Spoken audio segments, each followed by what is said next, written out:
본가족 예배를 드리게 되어서 하나님께 영광을 돌립니다. 그리고 우리 가정들이 하나님의 은혜와 축복으로 걷어가기를 예수님의 이름으로 축원합니다.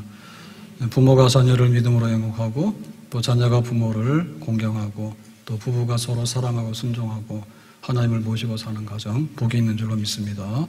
사철의 봄바람 불어있고 하나님 아버지 모셨으니 믿음의 반석도 든든하다.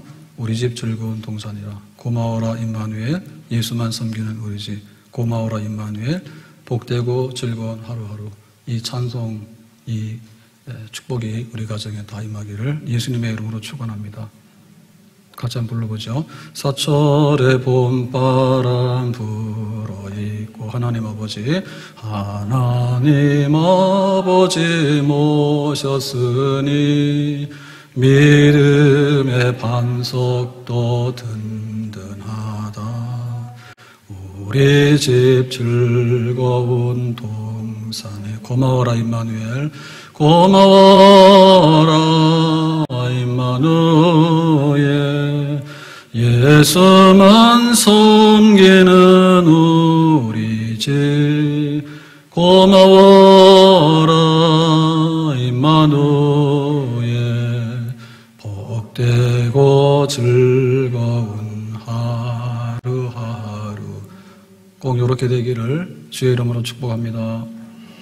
성경에 보면 하나님이 복 주시는 가정 그림이 있는데요. 시편 144편 12절 우리 아들들은 어리다가 장성한 나무들과 같으며 아들들 우리 딸들은 공정의 양식대로 아름답게 다듬은 모퉁이 돌과 같으며 딸들 그 자녀의 복이죠. 13절에 우리의 곳간에는 백곡이 가득하며 창고에는 먹을 게 넘친다. 우리의 양은 들에서 천천과 만만으로 번성한다. 그 당시에는 농사도 짓고 목축도 하고 이렇게 두 가지 짭을 했어요. 그래서 이제 목장도 굉장히 번성한다. 14절에 우리의 수소는 무겁게 실었으며 이거는 이제 물건 나르는 건데요. 지금으로 말하면 뭐 차들이 많이 다니면서 굉장히 경제가 활성화되어 있다. 번영하고 있다 이런 뜻이죠. 우리를 침노하는 일이나 그러니까 우리가 전쟁을 당하는 일이죠. 우리가 나가 막는 일이 없다. 싸우러 나가야 될 일도 없다. 우리 거리에는 슬피 부르짖음이 없을진데 여기는 이제 원한 맺힌 사람, 그 다음에 막 억울한 사람, 이런 사람이 없다. 그야말로 태평성대가 이루어졌다.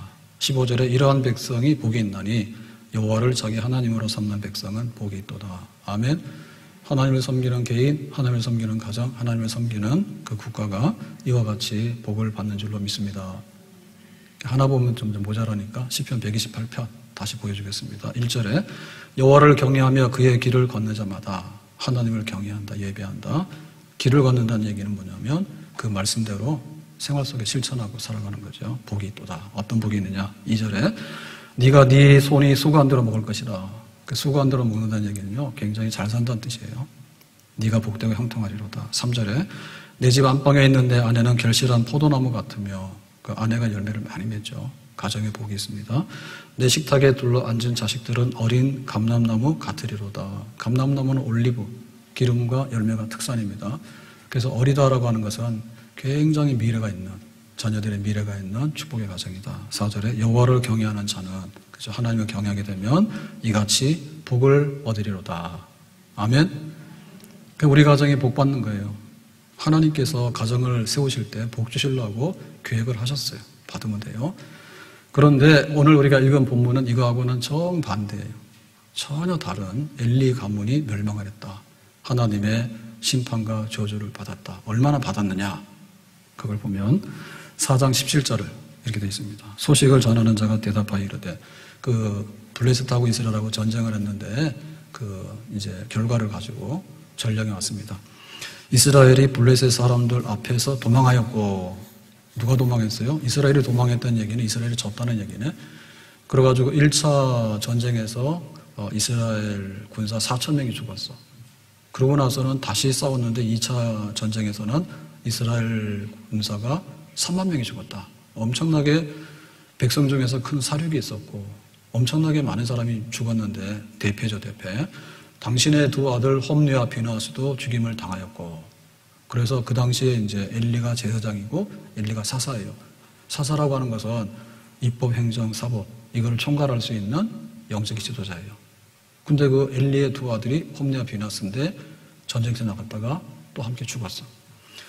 여기서 끝나는 게 아니죠. 하나님의 궤는 빼앗겼나이다.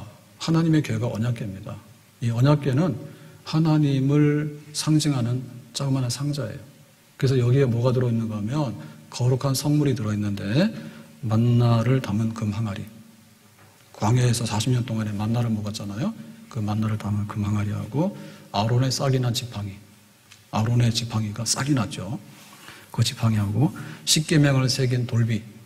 이 세 가지 성물, 그러니까 하나님의 증거죠. 이거를 담아놓은 언약궤가 있는데 이거를 전쟁터에 가져 나갔다가 뺏겼어. 이거는 정말 그 영적으로 볼 때 안 되는 일이 일어난 거죠. 그 언약궤를 뺏겼어. 자, 여기서 끝나는 게 아니에요. 18절에 보니까 하나님의 궤를 말할 때 엘리가 자기 의자에서 뒤로 넘어져 라는 얘기는 충격을 받은 거예요. 그래가지고 몸을 못 가누니까 뒤로 넘어졌는데 뒤로 넘어지니까 목뼈가 부러져가지고 즉사했어. 문 곁에서 목이 부러져 죽었으니 목뼈가 부러지면 즉사하죠. 나이가 많고 비대한 까들이라 충격만 받아서 그냥 이렇게 몸을 가누지를 못한 거예요. 나이가 들고 비둔해가지고. 그가 이스라엘의 사사가 된 지 40년이었더라. 그러니까는 이제 사사가 돼서 국가 지도자가 돼서 1년, 2년, 10년이 30, 40년 됐는데 40년의 마지막이 정말 그 전쟁의 대패 언약궤 뺏기고 두 아들도 죽고 그래가지고 충격을 받았는데 뒤로 넘어져가지고는 비극적으로 죽었어. 여기서 끝나지 않았어요. 19절에 보니까 이렇게 돼 있어요. 그의 며느리인 비느하스의 아내가 임신하여 해산 때가 가까웠더니 이제 자기 자부 그리고 아들 비느하스의 아내가 산딸이 돼가지고 이 충격적인 소식을 듣게 됐죠. 하나님의 언약궤를 빼앗겼다. 그 다음에 시아버지 엘리가 그렇게 넘어져서 죽었다. 그 다음에 전쟁터에서는 이스라엘 군사가 지금 3만 명이 죽었다. 근데 자기 남편 비느하스도 죽었다. 이런 소식을 듣고 나니까 이제 갑자기 진통이 와가지고 난산, 막 해산이 막 되는데 그래서 죽어가면서 그랬어요. 당신이 지금 아들을 낳았다고. 그러니까는 이 비느하스의 아내가 뭘 하냐면 아들이고 뭐고 한마디로 이렇게 말했습니다. 이가봇 이랬어요. 이가봇이라고 하는 말은 영광이 이스라엘에서 떠났다. 그러니까 하나님이 떠났네. 하나님에게 버림받은 심판받고 저주받은 백성이네 라고 하면서 이 비느하스의 아내가 죽어간 거지. 그러니까 뭐가 됐어요? 망하고 1차 전쟁 져서 망하고 2차 전쟁 져서 망하고 홈리와 비느하스가 죽어서 망하고 그 다음에 또 엘리가 또 죽어서 망하고 그 다음에 또 비느하스의 아내가 또 난산하면서 죽어가서 망하고 하나님의 언약궤를 또 뺏기고 남아난 게 뭐 있어요? 아무것도 없이. 너무나 다른 그림이죠. 결실한 포도나무, 어린 감람나무, 그 다음에 모퉁이 돌, 장성한 나무. 신명기 28장에 보면 들어오나 나가나 복을 받고 또 자녀들만 아니라 그 가축들도 복을 받고 성읍에서도 복을 받고 들에서도 복을 받고 떡반죽으로 또 복을 받고 하나님이 주시는 복이 한두 가지가 아니야. 물질과 건강과 장수와 명예와 종교 다 있는데 하나님이 심판하시니까 하나도 깨져나가는 거야. 다 깨져나갔어. 다 죽었어. 나중에는 하나님의 언약궤도 떠났어. 그러니까 이제 남은 게 아무것도 없어. 다 떠났네. 엘리의 가문은 이렇게 멸망했어요. 이 시대가 이렇게 하나님의 심판으로 쓰러져 버렸어. 어떻게 이런 일이 일어났을까? 어떻게 이런 일이 일어났을까? 첫째, 2장 17절에 이렇게 말합니다. 이 소년들의 죄가 홈리와 비느하스, 엘리 제사장의 두 아들이 또한 제사장이에요. 여호와 앞에 심히 큰데 그들이 여호와의 제사를 멸시함이었더라. 제사라고 하는 얘기는 그냥 예배입니다. 하나님께 예배를 멸시했다는 얘기는 뭐냐면 예배를 어떻게 드릴까요? 몰라서 실수했는데요. 그런 게 아니에요. 하나님의 예배를 관장하는 사람이 제사장이야. 그러니까 예배를 올바르게 드려야 되거든요. 그러니까는 제사장을 세워가지고 합법적인 예배, 은혜로운 예배를 이렇게 드리도록 지도를 하잖아요. 그런데 지금 홈리와 비느하스가 이거하고 반대로 했죠. 여호와의 제사, 예배를 멸시했다고. 예배가 뭐냐? 그렇게 해가지고는 이걸 조롱하고 멸시한 거예요. 그러게 말이 안 되는 얘기죠. 그러면 어떤 일이 벌어졌느냐라고 할 때, 예배는 여러 가지 종류가 있어요. 근데 이제 그 중에 이제 예를 들면 화목 제사를 드리잖아요. 그러면은, 제물을 가져와요. 그래서 제물 중에서 기름 부위 있죠, 기름. 태우면은 냄새가 나고 연기가 올라가는 그 기름 부위는 태워. 그래서 하나님 앞에 드리는 거예요, 먼저. 그러면은 그 예배자의 마음의 중심이 하나님을 사랑합니다. 하나님 내가 섬기기 위해서 내 삶의 모든 것을 좀 하나님께 바쳐드리겠습니다. 여기 지금 짐승의 제물의 향과 함께 이렇게 이제 하나님께 예배를 드리는 거거든요. 그런데 태우기도 전에 나는 생고기 먹고 싶어 해가지고는 가져가 버렸어, 제물을. 그러고 나서 이제 그 나머지는 이제 그 짐승의 제물을 삶아가지고 화목제물, 다시 말하면 예배에 참여하는 사람이 나눠 먹고 서로 우애하고 사랑하는 거예요. 우리 서로 잘 지내자, 사랑하자. 그리고 우리 선하게 살자. 이제 이렇게 해서 이제 그 고기를 먹는데 그냥 중간에 와가지고는 이 갈고리로 찍어다가 내가 먼저 먹어버리겠다 해서 가져가 버렸어. 그러니까 이거 고기 먹고 싶으면 가서 사 먹으면 되죠. 사러 가기 싫으면 지금 배달시키면 되잖아. 근데 예배 드리는 제물을 나는 생고기 좋아해서 가져가 버리고 삶은 거? 야, 나 배고파 그래 가져가 버리고 이게 뭐냐. 이게 바로 여호와의 예배를 멸시하는 거죠. 그건 의도적인 거예요. 예배를 훼손시키는 거예요. 예배를 어떻게 드렸냐. 마음을 다하고 힘을 다하고 뜻을 다해서 정말 정성을 다해서 드리는 게 예배예요. 아브라함이 어떻게 예배를 드렸느냐. 어느 날 하나님께서 말씀하셨습니다. 아브라함 독자 이삭을 데리고 모리아산으로 가서 번제 드려라. 알겠습니다. 그 다음날 아침 일찍 이삭을 데리고 모리아산에 3일길을 가가지고 번제 드리려 했단 말이에요. 하나님 섬기는 데 있어서 독자도 아깝지 않고 3일길도 아깝지 않고 하나님 앞에 드리는 거죠. 그게 바로 온전한 예배죠. 예배라고 하는 것은요, 기쁘고 좋은 일만 있어서 드리는 건 아니에요. 가장 안 좋고 가장 슬프고 가장 비통한 날도 예배 드리는 날이에요. 날 좋은 날도 예배 드리고 날 굳은 날도 예배 드리는 거예요. 욥에게 어떤 일이 있었습니까? 욥기 1장 20절에 욥이 일어나 겉옷을 찢고 머리털을 밀고. 이거 정상이 아니죠. 왜 옷을 찢어? 왜 머리를 밀어? 이거는 너무나 참담한 일을 당했고 내가 슬프다 그거예요. 내가 너무 고통스러운 거예요. 그런 가운데도 뭐냐면 땅에 엎드려 예배하며 예배했잖아요. 자식 10명이 모여서 생일잔치 하는데 그날 태풍이 불어가지고 집이 무너졌어. 다 죽었어. 그날. 그런데 충격받아가지고 자기가 겉옷을 찢었지만은 그래도 하나님께 엎드려서 예배드렸다. 주신 자도 여호와요, 취하신 자도 여호와시니. 욥은 굉장히 부자였잖아요. 가축이 굉장히 많았잖아요. 그러나 갈대아 사람들이 와서 다 가져가 버리고 그 다음에 또 하늘에서 막 그 천둥 번개가 떨어져가지고 가축들이 막 번개 맞아서 벼락 맞아서 죽어버리고 그리고 갈대아 사람들이 와가지고 또 그냥 뺏어가 버리고 그런 소식을 들었을 때 겉옷을 찢으면서 슬프다. 내가 정말 거지가 됐네. 그래도 하나님께 예배를 드리는 거예요. 그게 예배예요. 솔로몬이 기브온 산당에 가서 1,000번제를 드립니다. 성대한 지극한 그런 준비된 예배를 드리는데 아버지 다윗이 그랬거든요. 유언으로 힘써 대장부가 되라. 알겠습니다. 그래서 기브온 산당에 가서 제일 먼저 예배 드린 거예요. 그게 바로 예배예요. 그런데 지금 엘리의 두 아들들 제사장인 홈리와 비누아스가 어떻게 했는가? 생고기는 내가 좋아하니까 가져가서 먹어버리고 삶은 고기는 배고파서 가져서 먹어버리고 어떻게 제사장으로서 예배를 보존하고 예배를 거룩하게 지켜야 될 사람이 오히려 예배를 파괴하고 예배를 조롱하는 일을 했느냐? 그러니까 그런 일을 당하는 거죠. 하나님께서 너희는 이렇게 살라 하셨어요. 그래서 복잡하니까 10가지로 딱 요약해서 주셨는데 10계명. 10계명은 요약하면 둘이에요. 하나님 사랑, 이웃 사랑이에요. 하나님 사랑 어떻게 하느냐? 하나님 예배예요. 1계명이 말합니다. 너는 나 외에는 다른 신들을 내게 두지 말지니라. 예배의 대상은 하나님밖에 없다. 딴 데다가 한눈 팔고 견눈질하면 안 된다. 2계명. 너는 너를 위하여 새긴 우상을 만들지 말고. 그러니까 하나님께 예배 드릴 때 조잡하게 그림 그린다든지 혹은 조각으로 뭔가를 만들어가지고 뭐 한다든지 이런 거 하지 마라. 하나님은 영이시니 신령과 진정으로 예배하도록 해라. 그래서 예배의 방법에 대해서 얘기했죠. 3계명. 너는 내 하나님 여호와 이름을 망령되이 부르지 마라. 망령되다는 얘기는 뭐냐면 생각도 없이 농담 삼아서 가볍게 던졌다가 굴렸다가 하는 거예요. 그런 거 하지 마라. 예배 태도. 마음을 다하고 뜻을 다하고 힘을 다해라. 독자 이삭 바치라고 하면 알겠습니다. 바치는 그런 신중하고 최선을 다하는 태도, 예배 태도. 4계명, 안식일을 기억하여 거룩하게 지키라. 예배의 날을 정한 거죠.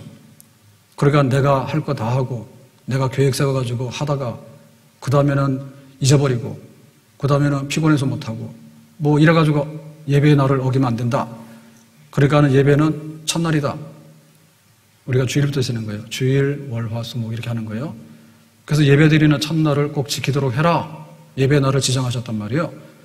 그래서 우리 한 사람이 우리가 인생을 살아가면서 복 있는 사람이 돼야 되는데 시냇가에 심은 물가에 심은 나무처럼 시절을 쫓아서 열매를 맺으려고 그러면 하나님을 알고 인정하고 예배하는 자리에 앉는 사람이 복 있는 사람이에요. 예배드리는 가정이 복 있는 가정입니다. 아멘. 이거 없으면은 주인 없이 날뛰는 집 나간 들게요. 고삐 풀린 망하죠. 세상의 시작이 있잖아요. 세상의 시작이. 그래서 소크라테스가 그랬거든요. 너 자신을 알라고. 내가 누구냐. 오대산의 상원사에 가면요. 절간 들어가는 큰 문에다가 나는 누구인가. 그거 써놨더라고. Who I am 이렇게 써놨더라고. 내 누구지? 나라고 한 사람 누구지? 나는 누구냐? 나는 하나님이 세상을 지으시고 우리 사람을 지으시고 하나님 안에서 나를 발견하는 거죠. 내가 누구냐 말이에요. 내 생명의 주인이 누구냐 말이에요. 내 인생의 목적이 뭐냐 말이죠. 하나님이 생사복의 주인이 되시고 하나님이 참새 한 마리 날고 떨어지는 것도 다 주관하시는 그런 주권자가 되신다.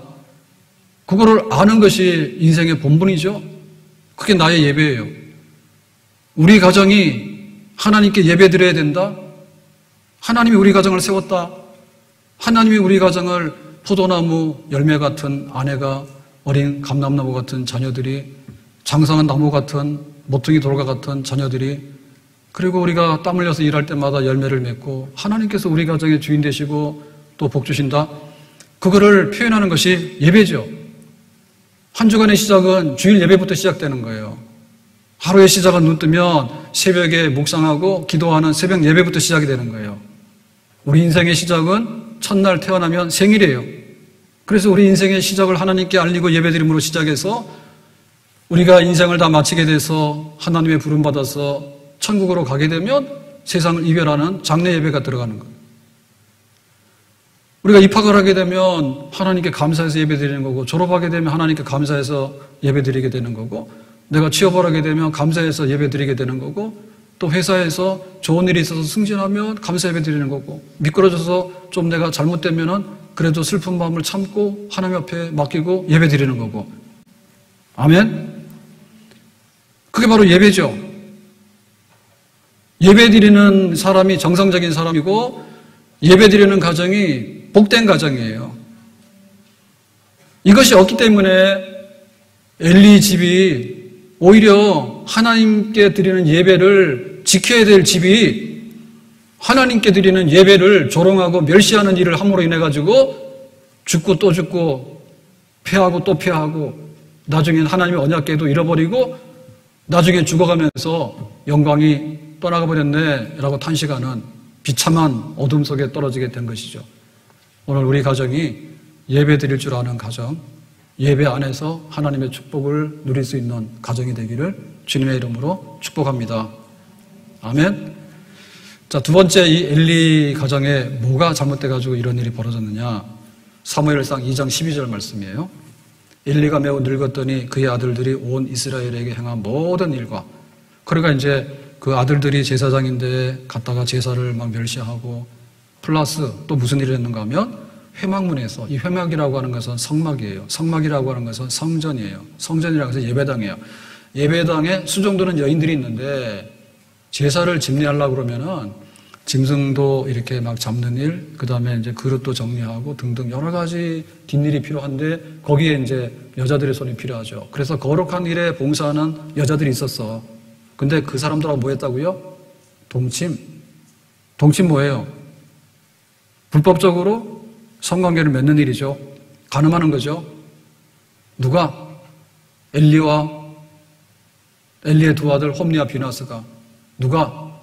성전에서 거룩한 일에 봉사하는 여자들이. 소리내지 말아요. 어디서라고 하는 얘기는 술집에서 뒷골목에서 한 게 아니라 지금 예배당 내지는 예배당 근처에서 했겠지. 예? 뭐 하면서? 낮에는 예배드리는 척하고 뒤로 나와가지고는 그 일하고 그런 일을 막 한 거지. 그러니까 이거 하나님께서 그냥 두실 수 있겠단 말이에요. 7계명 가늠하지 마라.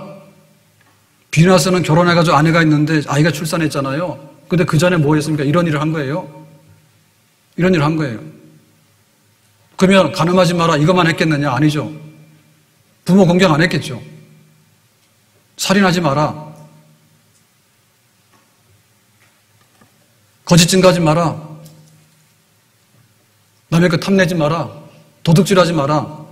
다 안 한 거예요. 하나를 보면 여러 알아. 하나님께서 우리에게 하라. 그러면 복을 받는다.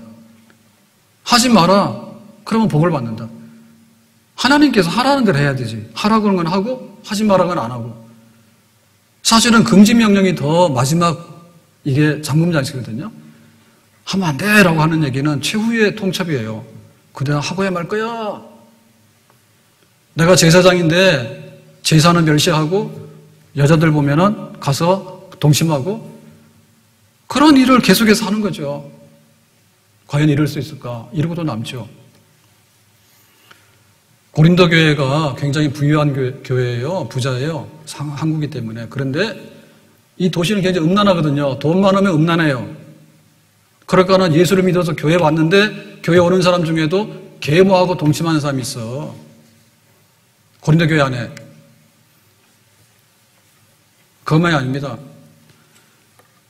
야곱의 아들이 12인데 장남이 루벤이에요. 근데 이 루벤이 계모하고 동침했어. 아버지의 침상을 범했어.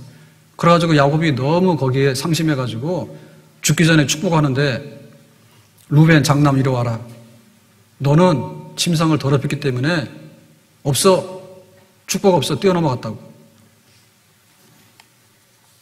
그것만이 아니에요. 다윗의 아들이 압살롬이에요.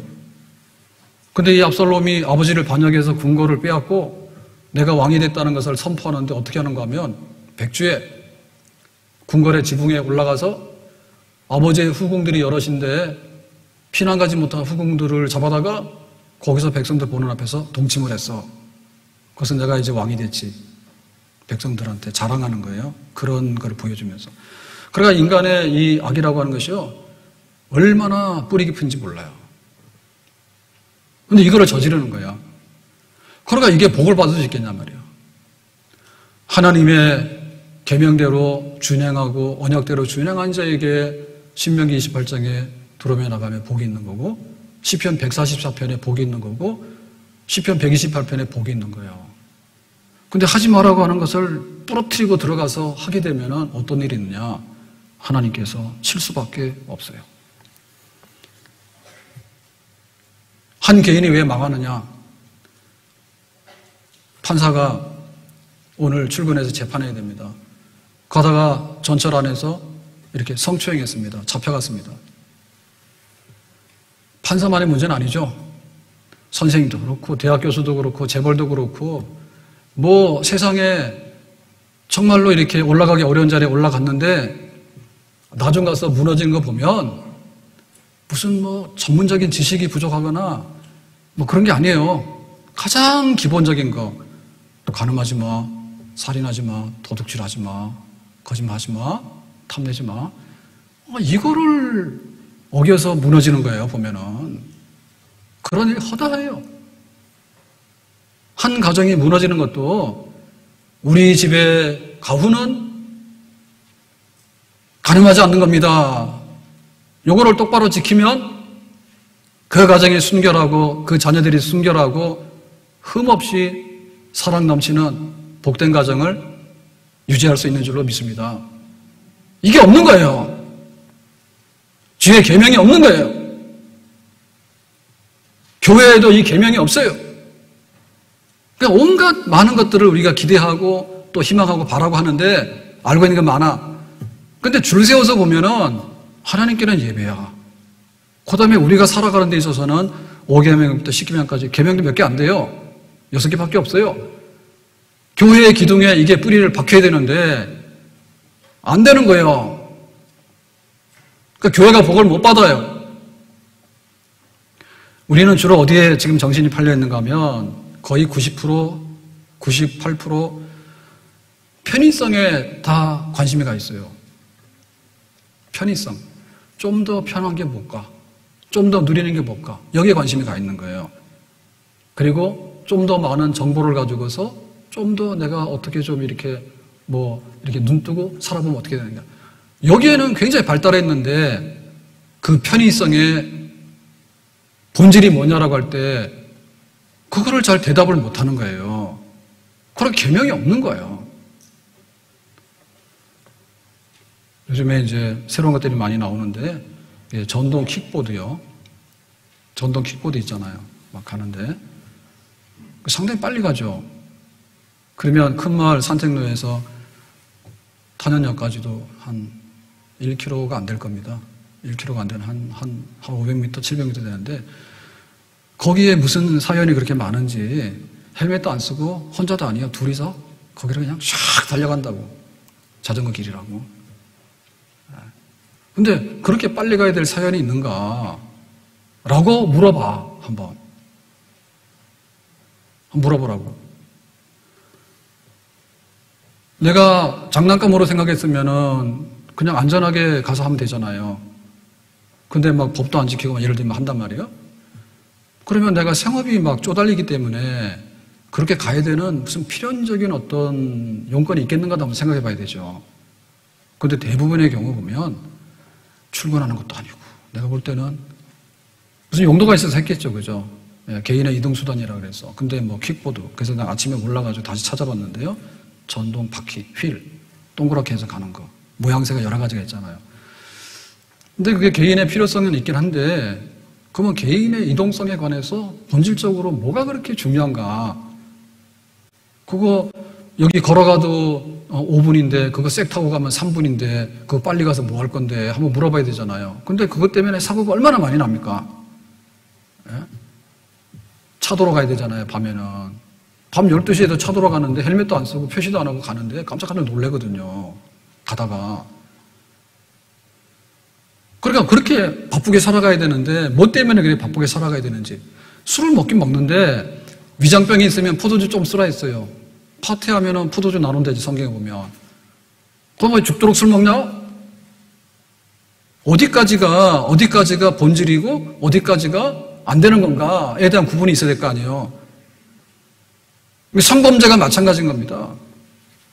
성범죄가 어디까지가 우리가 합법적으로 하나님께서 세운 가정 안에서 이루어져야 될 것이고 아닌가에 대해서 기본적인 구분이 없기 때문에 그 다음에는 개념이 없는 거예요. 뭐가 모자라는가에 대해서 정보가 그렇게 많죠. 근데 그 정보가 과연 우리에게 다 행복하게 오는 정보냐라고 할 때 부정적인 것들이 얼마나 많은지 몰라. 서로 간에 모르는 사람들이 모여가지고 2명에서 5명에서 집단 자살에 죽었단 말이에요. 인터넷 없으면 그런 일이 벌어날 수 있을까요? 없죠. 누구 집에 사람들이 모여가지고 자기 집도 아니고 멀리 가가지고 어디 가가지고 죽어가지고 문제를 일으키고 그런 일을 왜 합니까? 근데 그 정보를 공유하고 안다고 하는 것이 도대체 무슨 유익이냐며. 무슨 유익이 있냐. 그러니까 우리가 정신을 차려야 되는데 지금 우리가 알고자 하는 정보, 내가 편의성으로 얻고자 하는 그 어떤 이득, 여기에만 돼 있기 때문에 거의 상대적인 거란 말이에요. 상대적인 거. 플러스가 되지만 마이너스도 많이 될 수 있는 거. 이런 것들이 많거든요. 그 반면에 진짜 지켜야 되는 거, 생명 존중, 가정의 순결의 존중, 우리 재산권의 존중, 명예나 진실에 대한 존중, 이런 것들이 우리 속에 뼛속에 들어오지 않으면 그 개인이 어떻게 지탱을 할 수 있냐 말입니다. 못해요. 변호사가 돼도 정당하게 변호만 하느냐? 넘어갈 수 있어요. 판검사가 돼도 제자리에 앉아가지고 정의의 그 재판만 하느냐? 그 넘어갈 수 있어요. 권력을 가져도 하나님의 계명이 뿌리 깊이 들어오지 않으면 그 권력은 자기 멋대로 움직이는 하나의 흉기가 될 수 있는 거예요. 그것이 바로 가정의 심판과 불행을 가져오는 거죠. 소돔성이 불타버렸잖아요. 뭐 때문에 그래요? 동성연애가 만연했어요. 동성연애는 성적인 것이 점점점 이렇게 현대화돼가지고 나오는 현상이 아니고 소돔성이 불타기 전에도 동성연애가 만연했다니까요. 그날 새벽에 소돔성이 불타기 전 그 새벽 그 전날 밤에도 하나님이 천사들을 보냈는데 소돔성에 있는 남자들이 집단으로 들이닥쳐가지고 그 남자들을 끌어내서 성폭행하려 했다니까. 그러니까 하나님께서 그 소돔성을 불태울 수밖에 없죠. 노아 시대 때 홍수로 세상을 쓸어버렸잖아요. 홍수로 세상을 쓸어버릴 때 하나님께서 뭐가 그렇게 이 세상이 그랬는가 하면, 더러웠는가 하면 깨끗하게 하려고. 하나님의 아들들이 세상의 딸들의 아름다움을 보고 혼인하는지라. 그러니까 믿는 사람들이 신앙을 버렸는데 이쁜 여자 봤네? 나 저 여자하고 살아야 되겠네? 하나님 안 믿을 거야. 그렇게 돼버리니까 이게 홍수로 쓸어버릴 세상이 되고 만 거죠. 그 정도로 음란했단 말이에요. 오늘 우리 시대가, 우리 가정이 뭐 때문에 행복한 가정이 못 되는가에 대해서 제일 중요한 거, 돈이 없느냐? 돈 있을 만큼 있어요. 건강이 없느냐? 옛날에 60이면 오래 살았다고 다 잔치해줬잖아요. 오래 살아요. 다 건강해요. 집이 없느냐? 주택보급률이 너무 많아가지고요. 부동산 값은 문제가 있지만은 집이 없는 건 아니에요. 뭐가 없느냐? 계명이 없어요. 집에 반려견도 있어요. 하나님을 섬기는 예배가 없고 하나님의 계명이 없기 때문에 무너지는 거예요. 지금 우리가 살고 있는 시대는요, 인류 역사상 제일 잘 살고 있는 시대예요. 그러니까 성인병 천지잖아. 당뇨병이 잘 먹어 생기는 거 아니야? 구석기 시대 때 당뇨병 환자가 누가 있어요? 없어요. 이 시대에 뭐가 없냐? 계명이 없어요.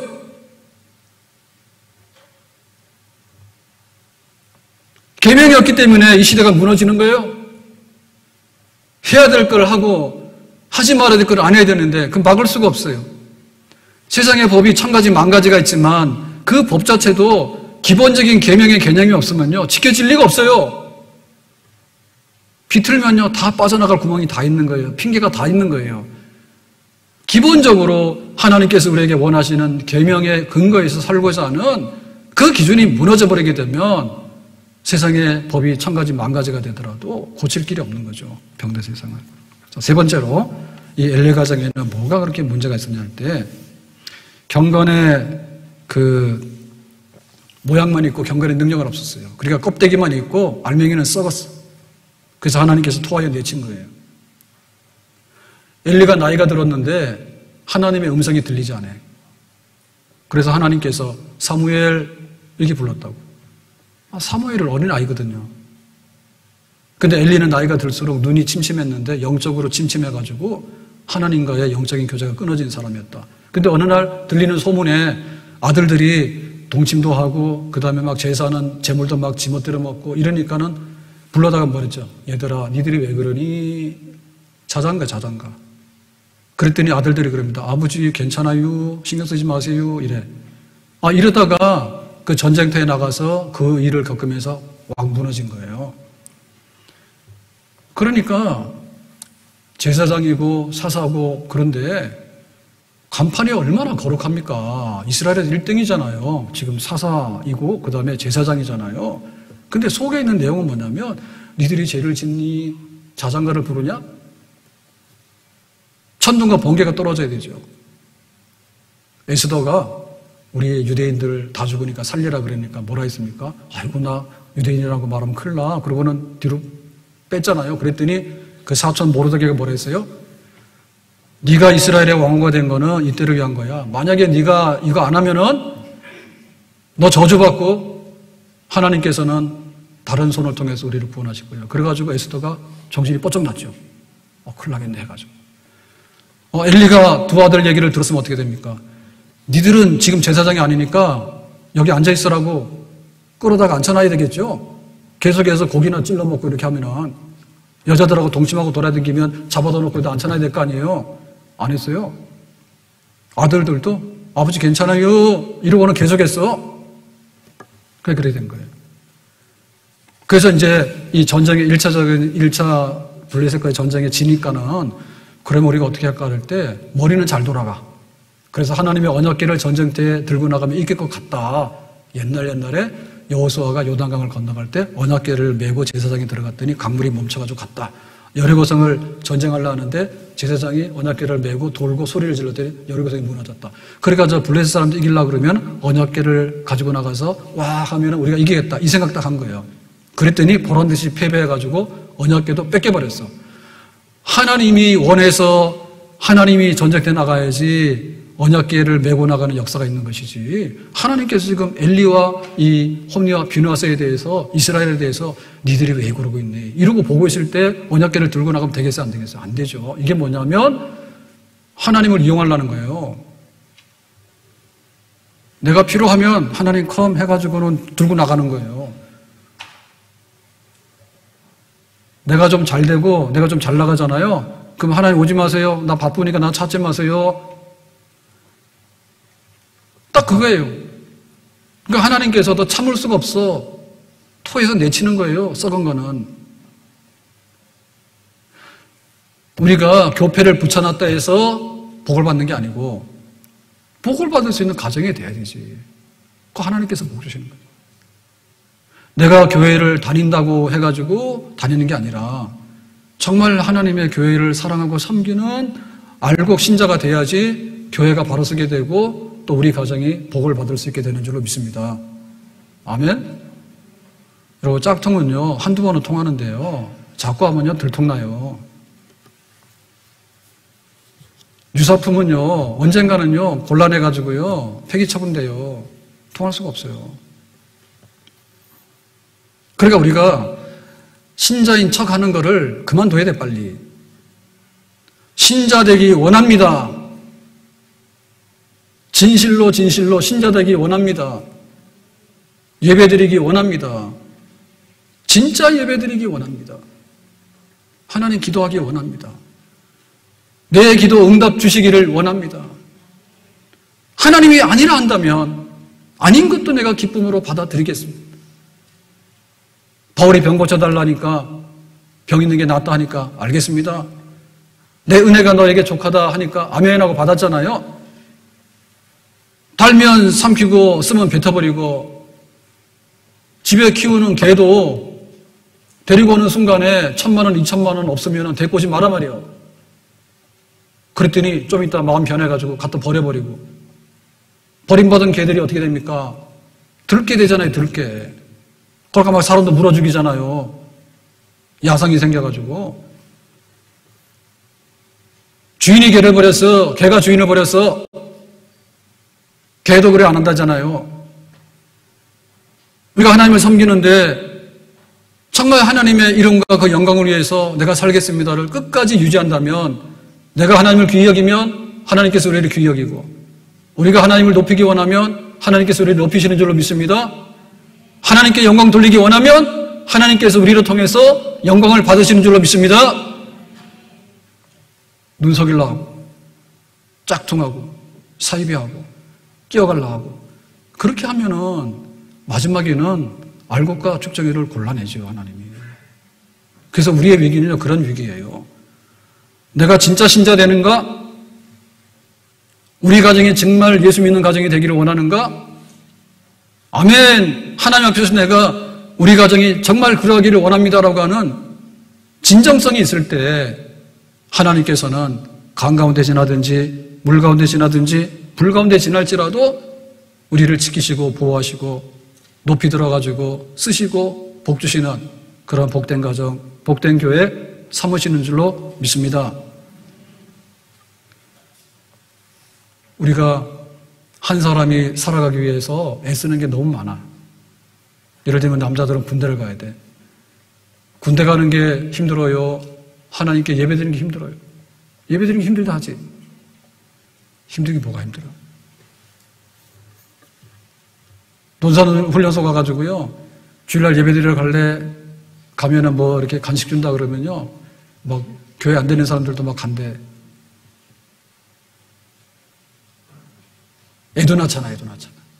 애 낳는 게 힘들어요? 하나님 예배드리는 게 힘들어요? 예배드리는 게 힘들다 하지. 애 낳는데 죽는다 했잖아. 예배드리다 죽는 사람 봤어요? 없어. 우리가 회사를 취직하려고 그러면 100대를 뚫어야 돼. 자격증을 얼마나 많이 해야 되는지 몰라.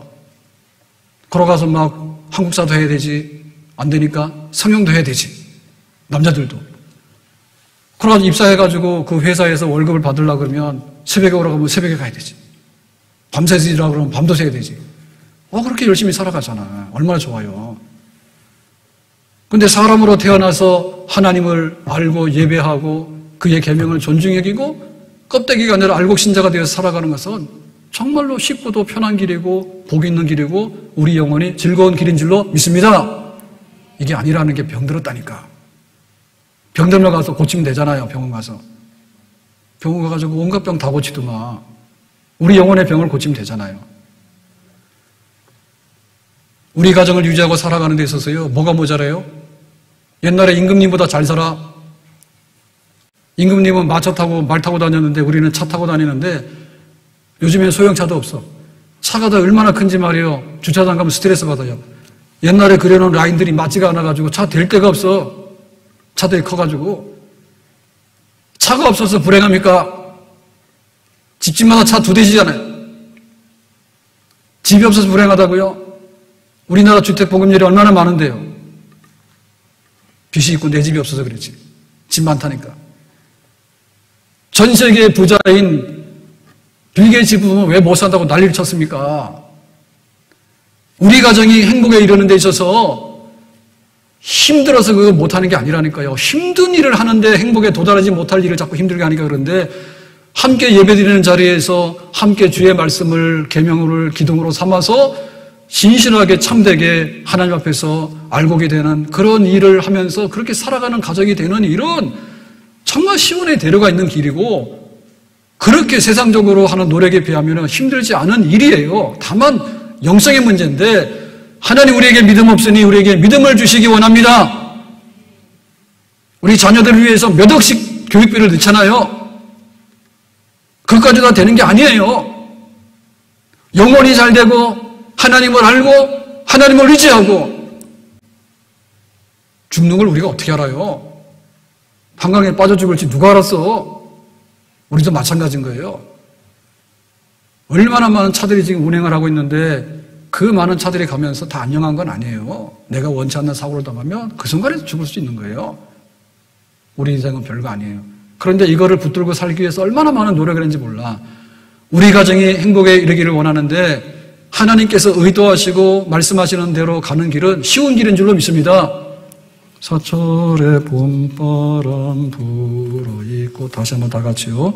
하나님 아버지 모셨으니 믿음의 반석도 든든하다. 우리 집 즐거운 동산이 고마워라 임마누엘 고마워라 임마누엘 예수만 섬기는 우리 집 고마워라 임마누엘 복되고 즐거운 하루하루. 여러분 복 받는 길은 따로 있습니다. 복 받는 길로 갑시다. 기도합니다. 오늘 주신 말씀과 같이 하나님께서 의도하신 복되고 복된 시편 144편, 시편 128편 이런 복 있는 집이 되기 원하고 엘리 집안과 같이 안 되고 망하는 가정 되지 않도록 은혜 주시기 바랍니다. 하나님께서 의도하시는 가정을 세우는데 우리가 마음을 다하고 뜻을 다하면 믿음의 가정, 즐거운 가정, 천국이 이루어질 줄로 믿습니다. 서로 사랑하며 순종하며 하나님께 예배하며 계명을 존중히 여기며 것이 아니라 속사람으로서 하나님을 진실히 섬기는 신자 되는 가정 되어서 주님께서 주시는 복을 다 받고 그 복으로 베풀고 나누며 섬기며 살아가는 가정들이 되게 해 주시옵소서. 예수님 이름으로 기도합나이다. 아멘.